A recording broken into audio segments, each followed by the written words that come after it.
Mənim adım Durudur.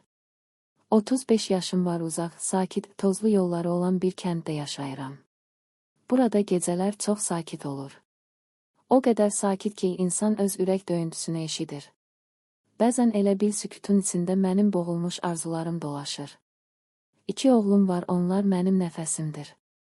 Bir də illərdir eyni evdə yaşadığım ərim Sərdar.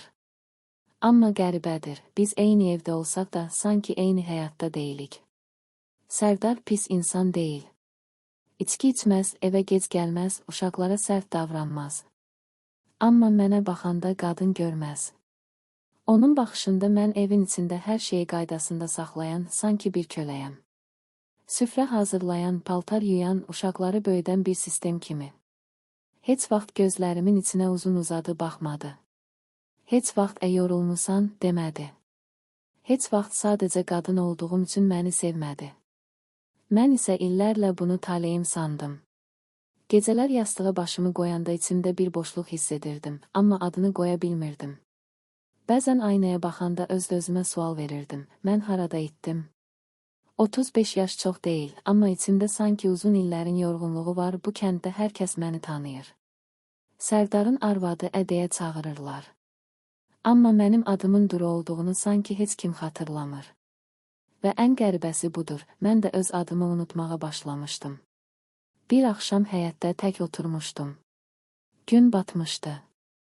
Göy üzü qızılı rəngə boyanmışdı. Kəndin sükutu ətrafı bürümüşdü. Uzaqdan yalnız it hürüşü eşidilirdi. Hava sakit idi, amma içimdə fırtına vardı. Əllərim səbəbsiz yerə titrəyirdi. Sanki nəsə dəyişəcəkmiş kimi qəribə bir his vardı içimdə. Telefonu əlimə aldım. Uzun müddət sadəcə ekrana baxdım. Sonra heç düşünmədən Facebookda bir şəkil paylaşdım. Sadə bir şəkil idi. Həyətdə çəkilmişdi, saçlarım çiyinlərimə tökülmüşdü. Üzümdə yüngül bir təbəssüm vardı, amma gözlərimin içində yorğunluq gizlənirdi. İllərin, susqunluğun, görünməməyin yorğunluğu. Şəkli paylaşandan sonra ürəyim daha sürətlə döyünməyə başladı. Özüm də bilmirdim niyə. Bir neçə dəqiqə keçməmiş bildiriş gəldi. Tanımadığım bir profil şərh yazmışdı. Bir qadına bu yaş bu qədər yaraşarmı? O cümləni oxuyanda sanki içimdən bir istilik keçdi. İllərdir donmuş ürəyimə toxunmuşdu o sözlər. Kiminsə məni görməsi. Sadəcə ev işləri görən bir qulluqçu kimi yox, qadın kimi görməsi. O an ilk dəfə uzun zamandan sonra özümü canlı hiss etdim. Adı Umut idi. Cəmi 20 yaşı vardı. Profil şəkli səliqəli idi. Baxışlarında qəribə bir diqqət, bir maraq hiss olunurdu. Gənc idi, çox gənc. Amma yazdıqları yetkin idi. Sadəcə həqiqəti dedim, yazdı. O gecə yenə mesaj gəldi. Səhər açılar-açılmaz yazdı. Günorta vaxtı isə naharı yeyib yemədiyimi soruşdu. Bu sual bəlkə də adi idi, amma mənim üçün adi deyildi. Çünki illərdir heç kim mənə belə bir sual verməmişdi. Heç kim günümün necə keçdiyi ilə maraqlanmamışdı. Heç kimə yorulmusan deməmişdi. Umut yazdıqca içimdə unudulmuş bir hiss oyanırdı. Kimsə məni eşitmək istəyirdi. Kimsə mənim səsimi xəyal edirdi. Kimsə adımı yazanda sadəcə çağırmırdı, hiss etdirirdi, Duru. Onun yazdığı hər Duru sözündə qəribə bir istilik vardı. Elə bil adım ilk dəfə bu qədər mənalı səslənirdi. Bir neçə gün sonra telefonla danışmağa başladıq. Əlim titriyirdi, səsim titriyirdi. Sanki yeniyetmə qız kimi həyəcanlanmışdım. O isə sakit danışırdı. Aramla, özündən əmin. Sənin səsin düşündüyümdən də gözəldir, dedi bir dəfə. Bu cümlə uzun müddət qulaqlarımdan getmədi. O gecə güzgünün qarşısında dayandım. İşığı biraz azaltdım. Saçlarımı açdım. Özümə baxdım. İllərdən sonra ilk dəfə özümə qadın kimi baxdım və o işığı ilk dəfə o gecə gördüm.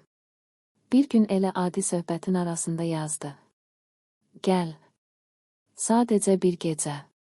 Heç nə məcburi deyil. Sadəcə oturub danışarıq. Səni yaxından görmək istəyirəm. O mesajı oxuyanda nəfəsim daraldı. Sanki qarşımda iki yol çıxmışdı. Bir tərəfdə illərlə yaşadığım sakit, amma ruhsuz həyat, digər tərəfdə isə nə olacağını bilmədiyim bir addım. İçimdə min qorxu vardı. Adımın çıxması qorxusu, peşmanlıq qorxusu, özümə nifrət etmək qorxusu. Amma bütün o qorxulardan daha böyük bir boşluq vardı içimdə. Və o boşluq məni incidirdi. Evdə sakit səslə dedim, sabah rəfiqəmin yanına gedirəm, biraz qalacam. Yalan danışanda ürəyim sıxıldı, gözlərimi qaçırdım. Sərdar heç nə soruşmadı. Sadəcə yaxşı dedi. Yola çıxanda içimdə qəribə bir həyəcan vardı.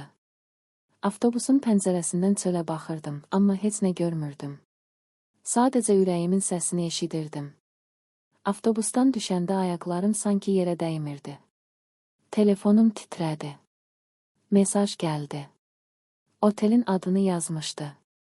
Ardınca da 402 nömrəli otağa çıx. Mən buradayam. Əllərim buz kimi olmuşdu. Telefonu çantama qoyanda barmaqlarım əsirdi. Otelin qapısından içəri girəndə sanki başqa bir həyata addım atırdım.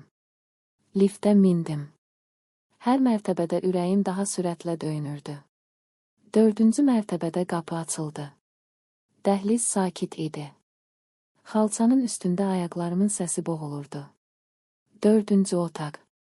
Qapının qarşısında dayandım. Nəfəsimi dərindən aldım. Qapı aralı idi. Yavaşca açdım. İçəri girdim. Otağın ortasında bir kişi oturmuşdu. Amma o, şəkillərdə gördüyüm Umud değildi. Ürəyim bir anlıq dayanmış kimi oldu. Ayaqlarım yerə yapışdı. Nə geri dönə bildim, nə də irəli. O isə sakitcə ayağa qalxdı, elə bil məni çoxdan gözləyirdi. Xoş gəlmisən, Duru, dedi. Səsi qəribə dərəcədə tanış idi. Hardansa eşitmişdim o tonu, amma beynim qəbul etmək istəmirdi. Umud hardadır, deyə soruşdum. Gülümsədi. Umud mənəm. Sadəcə başqa şəkil istifadə etmişdim. O an içimdən nəsə çatladı. Sanki uzun zamandır zorla saxladığım bir inam yerə düşüb sındı. Niyə? Çiyinlərini çəkdi. Sanki bu çox adi məsələ idi. Çünki mənim şəklimə yazmazdın. Amma yenə də danışdıq, elə deyil. Sən də istədin, mən də. Sözləri sakit səslə dedi, amma o sakitliyin altında başqa bir şey vardı, manipulyasiya. Bir addım mənə yaxınlaşdı. Duru, sən çox tənhasan. Sənə baxanda bu görünür. O cümlə məni silkələdi, çünki doğru yerimdən vurmuşdu. Bir addım geri çəkildim. Bu düzgün deyil, dedim. Qaşlarını qaldırdı və acı-acı güldü. Düzgün? Sənin ailə həyatının harası düzgündür? Səni sevməyən bir ərlə yaşamaq, yoxsa bir gecə özünü hiss etmək? Sözləri canımı yandırdı. Çünki bir hissəsi həqiqət idi. Amma onun baxışlarında anlayış yox idi, hörmət yox idi. Sadəcə istək vardı, oyuna gətirmək vardı. Telefonunu çıxardı, ekranı mənə tərəf çevirdi. Mesajlarımız açıq idi, şəkillərim açıq idi. Bax, dedi, sən özün yazdın, özün gəldin. Mən səni məcbur etmədim. O an hər şey aydın oldu. Bu, mənim boşluğumu görüb ondan istifadə etmək idi. Bu, zəifliyim üzərində qurulan bir tələ idi. Və mən ilk dəfə qorxudan çox özümə qəzəb hiss etdim. Mən gedirəm, dedim. Söz ağzımdan çıxan kimi otaqdakı hava dəyişdi. Bir anlıq baxışları sərtləşdi.